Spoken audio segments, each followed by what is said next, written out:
we both didn't look into a relationship type of thing in my village.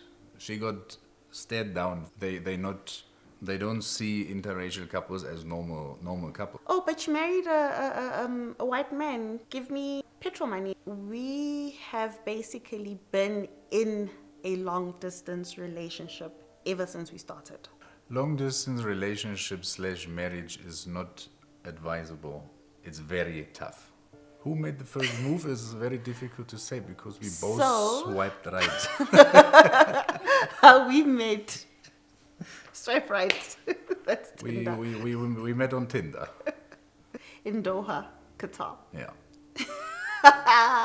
First impression. Do you want to start? No, you started laughing, so I think you can start. So, I took a friend, and yeah, I wouldn't say it was love at first sight. It was just like interesting, let's see. Yeah, exactly the same how I felt because we both didn't looked into a relationship type of thing. I think we just both wanted to have a good time. Yeah. For the time we were staying in Qatar. So and then no, I was impressed at our first meeting, and yeah, the second one didn't take long to take place. Yes, but the most thing that I love about him is that he is very open, understanding. He's attentive, and he tries his level best to make me comfortable, even though sometimes he's uncomfortable. But I think my happiness comes first. Am I lying? No, you're not. Okay. My favorite thing about my wife is that she always speaks her mind.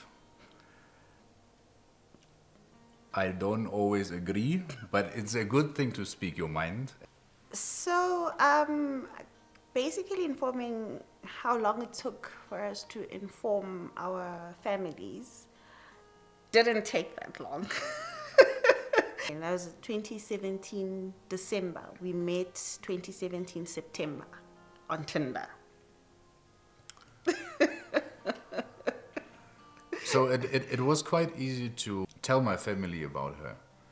My brother knew, I think, a day or 2 days after our first date. We first went to South Africa 2018 Feb.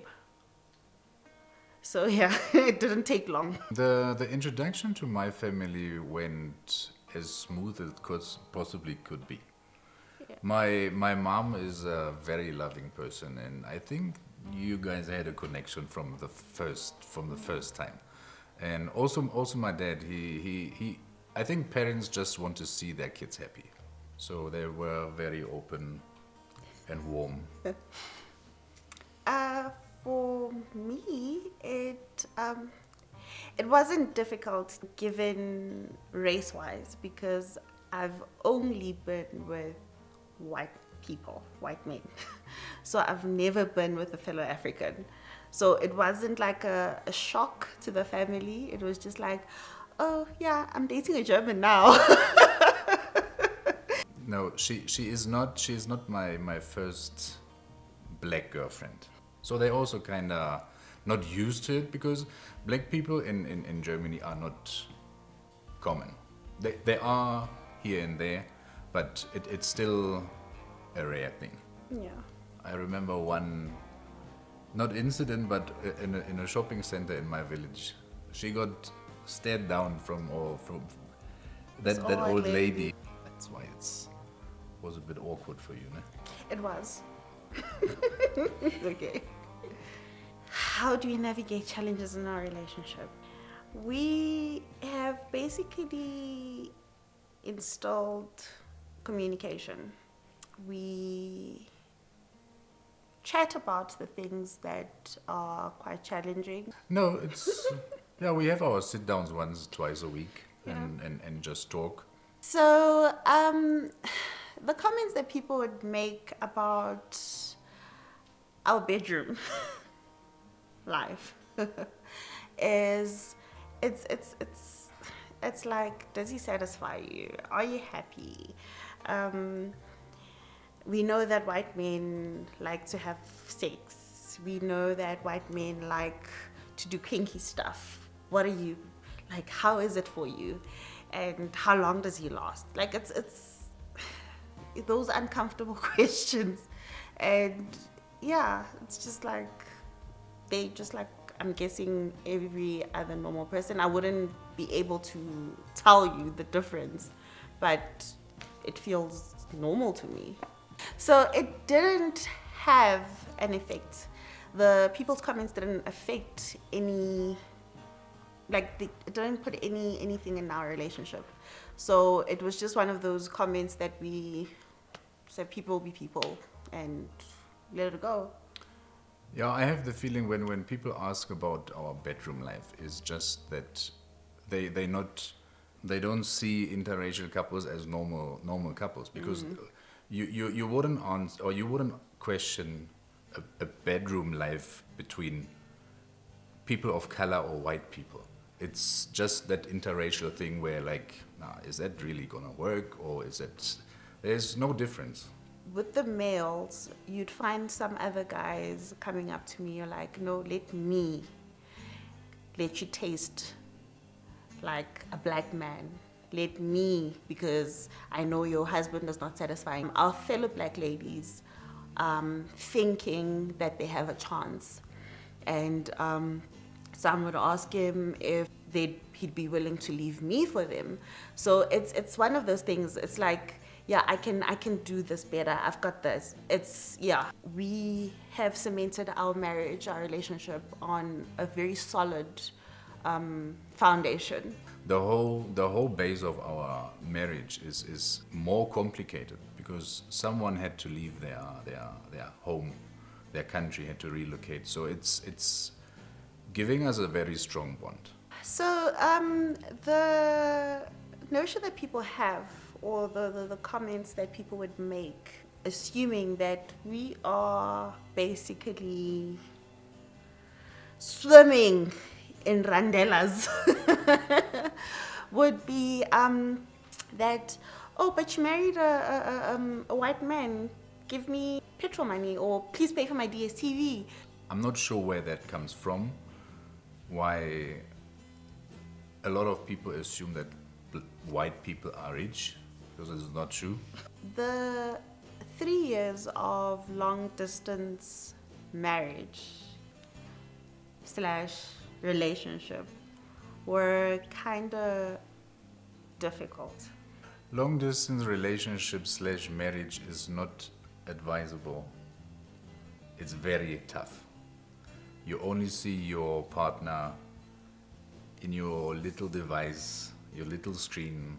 We have basically been in a long distance relationship ever since we started. But in the end of the day, we came to a point it's not gonna work any longer in a long distance.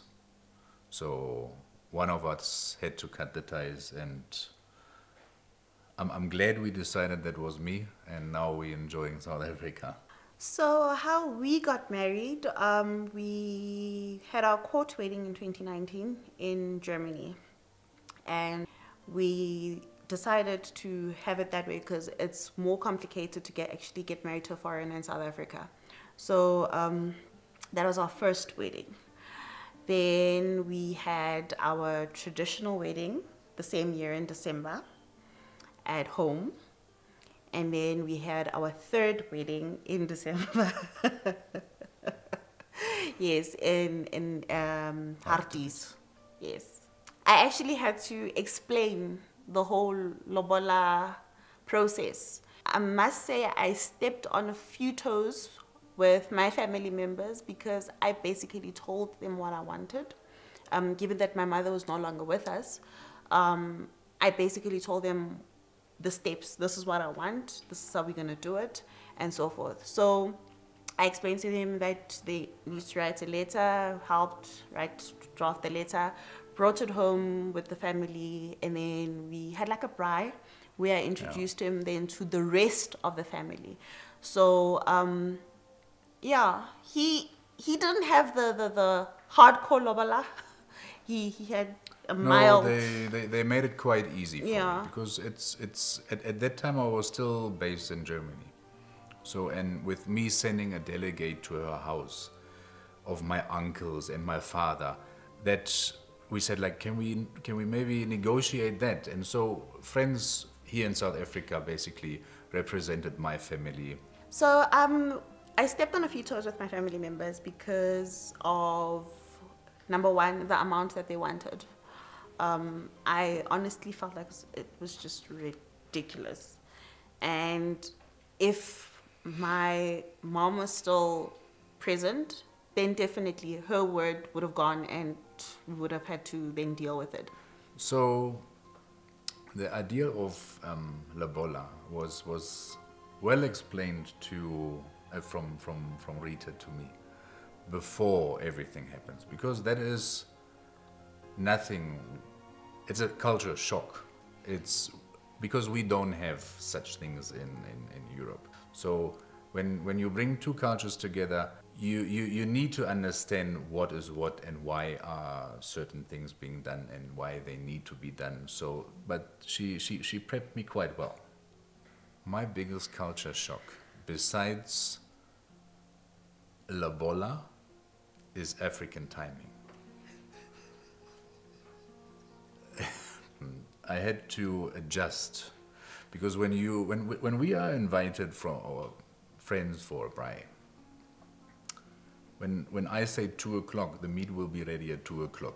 So, and our friends here, they're getting ready at home at 2:30.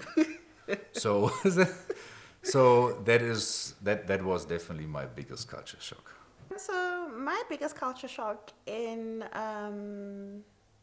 Germany was their family life. He only has 5 family members. 5. Of which, when we got married, his guest list, there were only 10 people Of 150. of 150. So with him, family is your immediate. This is what we understand of family. So I'm still meeting cousins. Yes. 7 years after I met her, I'm still meeting uncles. So that is a huge difference in between our cultures. Our little baby affected our marriage and our life to more than 100%. It's nothing as it was before.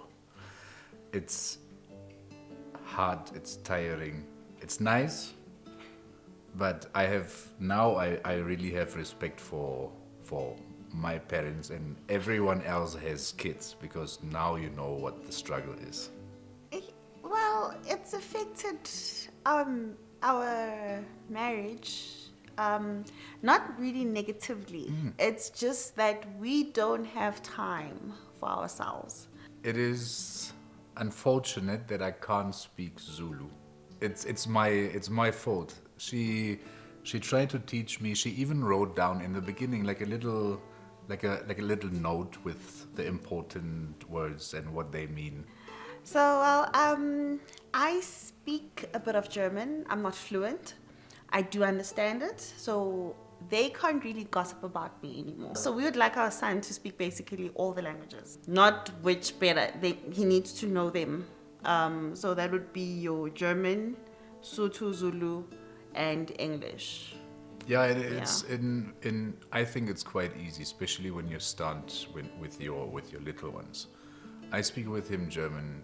She speaks with him Zulu, Sotho. When we all are together, we speak English. So the biggest lesson, or what would like people to know, is that do not look at the skin color. There is no color. There is no color. And it's how you feel about the person is basically the most important thing. And how when you let other factors, outside factors, come into your relationship, that's when you start having problems. So don't invite people outside, because they will try their level best to mess up what you have. And also, don't look at color. Yeah. Don't look at color.